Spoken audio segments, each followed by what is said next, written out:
Reka nongere mbasuhuze nshuti bakunzi ba HPTV Rwanda, nibyo agaco kwa mukiri kumwe natwe, ariko natwe tubahesha agaco twabategura ibiganiro byiza n'amakuru abagezweho. Je nitwa Ruben Masengesho, nkuko musanzwe mubizana twatambutsa amakuru abagezweho ndetse n'inkuru zicukumbuye, ndetse kandi n'ibindi biganiro mu bisata bitandukanye. Ni muri urwo rwego rero ngarutse nje kubagezaho inkuru icukumbuye igaruka ku buryo Qatar yateye imbere. Murabizi yuko muri minsi wahoze ari umuyobozi w'ikirenga wa Qatar yitavye Imana, ndetse mu batabaye iki gihugu harimo na Perezida w'u Rwanda Paul Kagame. Niyo mpamvu rero tugiye kugaruka kuri iyi ngingo tubabwire uko Qatar yateye imbere kandi yari igihugu gikennye nk'ibindi byose mu myaka yatambutse. Nge nitwa Ruben Masengesho, nkuko nari mbivuze, reka iyi nkuru tuyinyuremo wunguke byinshi kuri iki gihugu.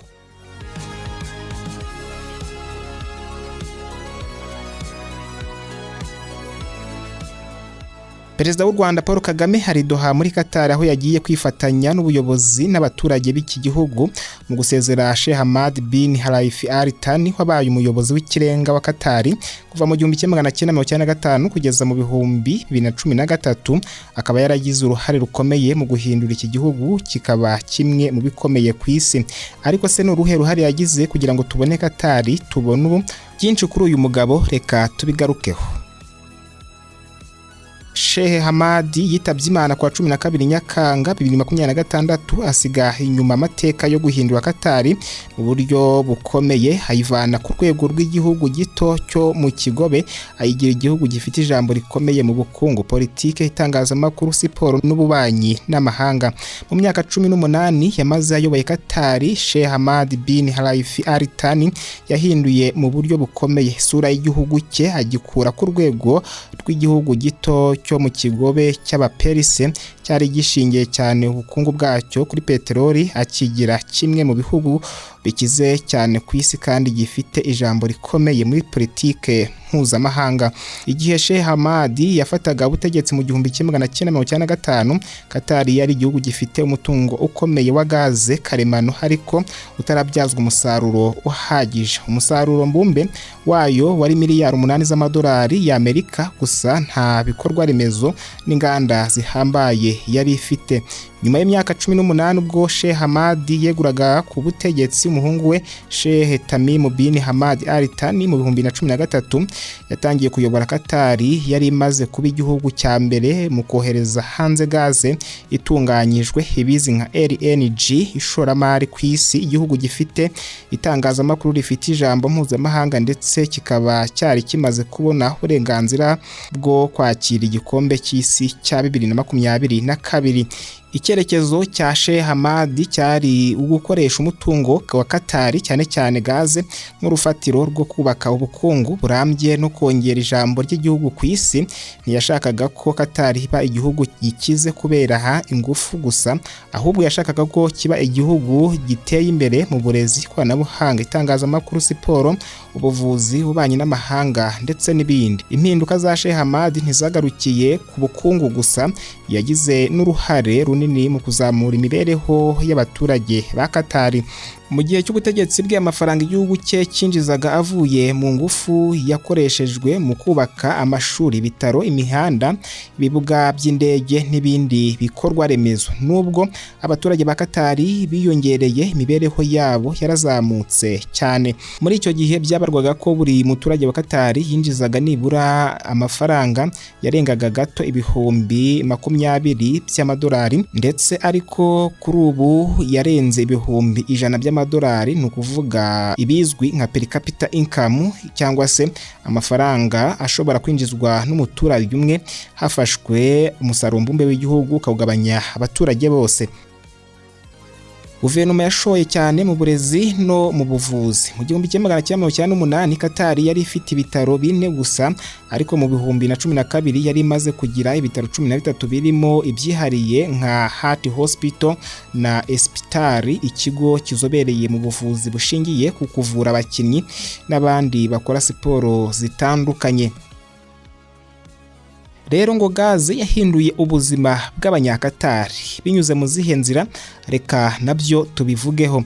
Mbere yuko Sheikh Hamad agera ku butegetsi, Katari yari igihugu gito cyo mu Kigobe cyari gitunzwe ahanini na peteroli, nubwo cyari gifite ububiko bunini bwa gaze karemano muri North Field, kamwe mu duce gafite gaze nyinshi ku isi. Ubushobozi bw'uwo mutungo ntibwari bwarakoreshejwe ku rwego rwo hejuru.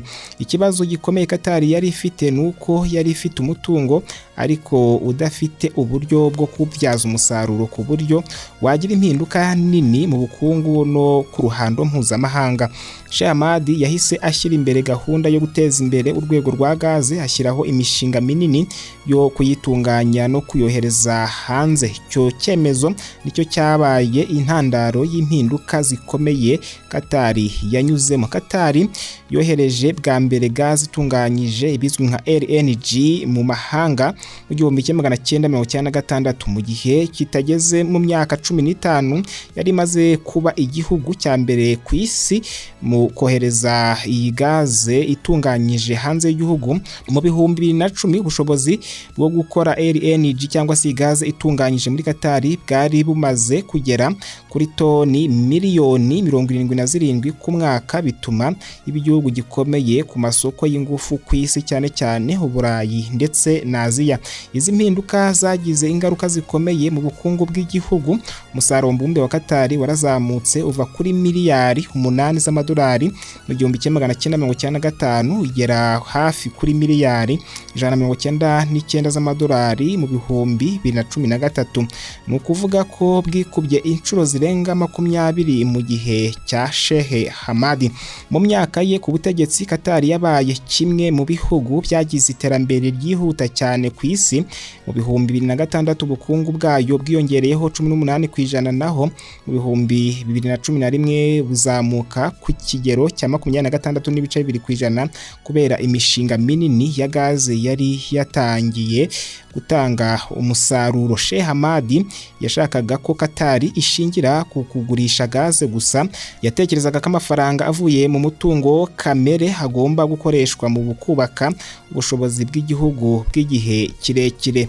Mu 2005 hashyizweho Qatar Investment Authority KIA, ikigo cy'igihugu gishinzwe gushora imari mu bikorwa bitandukanye ku isi. Iki kigo cyashoye amafaranga mu bigo n'imishinga ikomeye ku isi birimo Volkswagen, Barclays, inzu y'ubucuruzi ya Harrods iri i Londres, ikipe ya Paris Saint-Germain ndetse n'inyubako zikomeye nka Sharidi iri i Londres. Ibi byatumye Qatar iva ku kuba igihugu gishingiye gusa ku ngufu iba igihugu gishora imari ku migabane itandukanye y'isi. Uyu munsi umutungo wa Qatar cyangwa se umutungo w'iki kigo gishinzwe ishoramari warirwa muri miliyari zirenga 500 z'amadolari.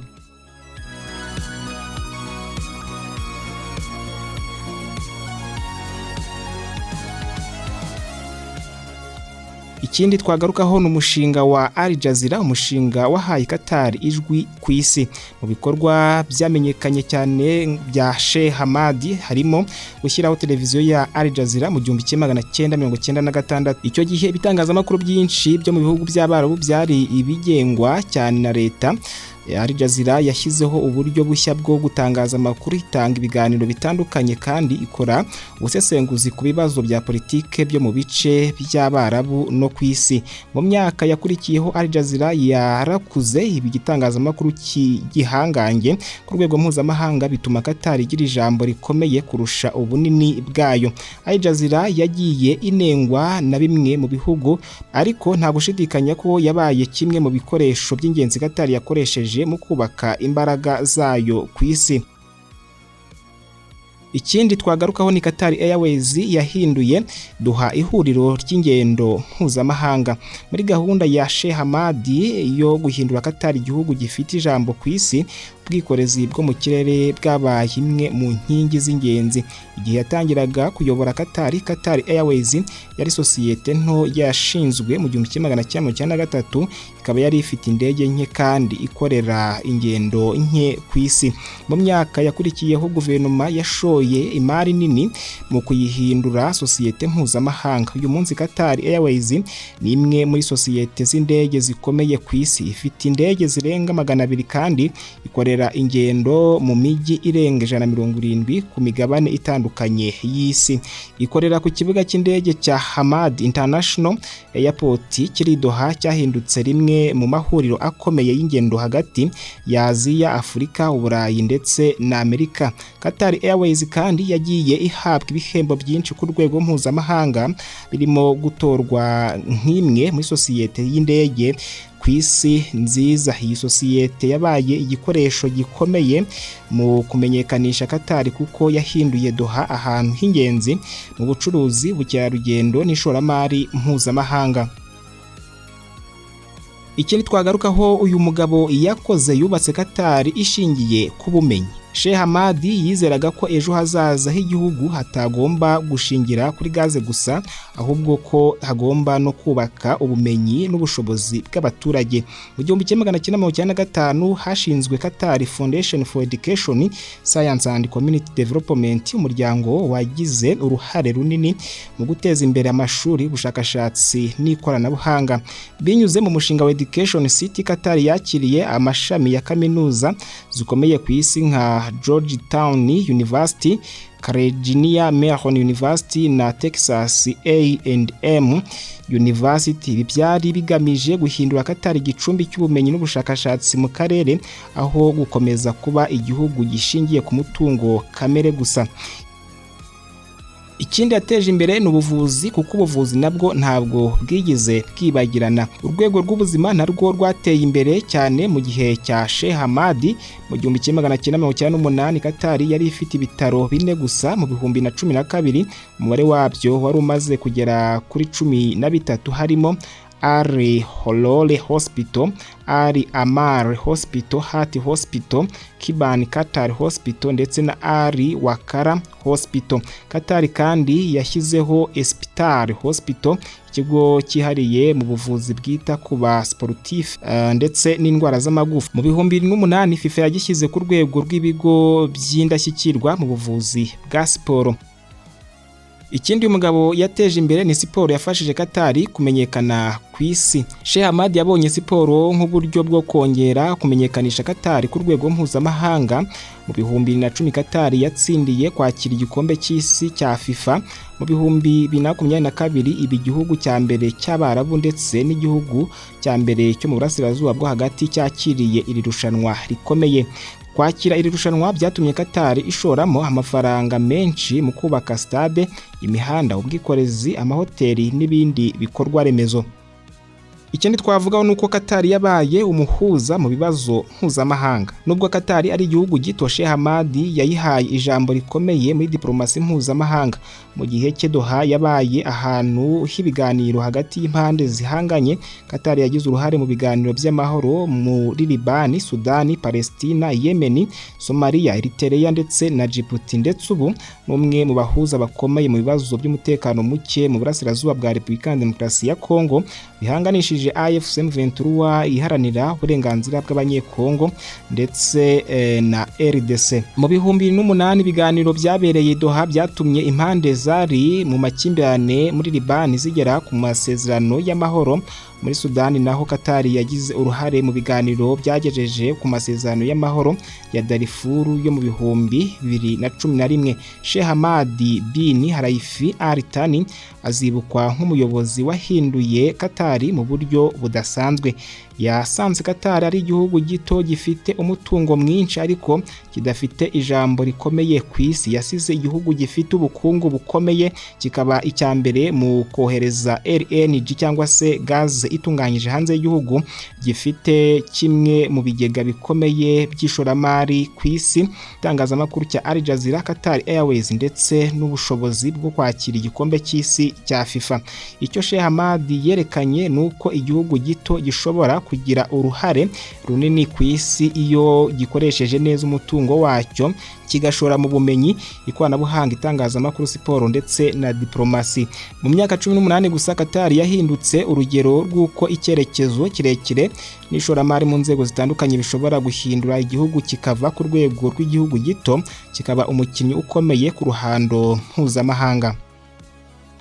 Nshuti bakunzi ba HPTV Rwanda, naho dusoreje ino nkuru ndende twe twabateguriye igaruka ku mateka y'iki gihugu cya Qatar n'uburyo uyu mugabo Sheikh Hamad yayifashije kugera aho iri uyu munsi, ariko twari tubikuriye ku kuba uyu mugabo aherutse kwitaba Imana, akaba yarashyinguwe, ndetse mu bashyinguye uyu mugabo cyangwa se mu batabaye iki gihugu akaba harimo na perezida w'u Rwanda Paul Kagame.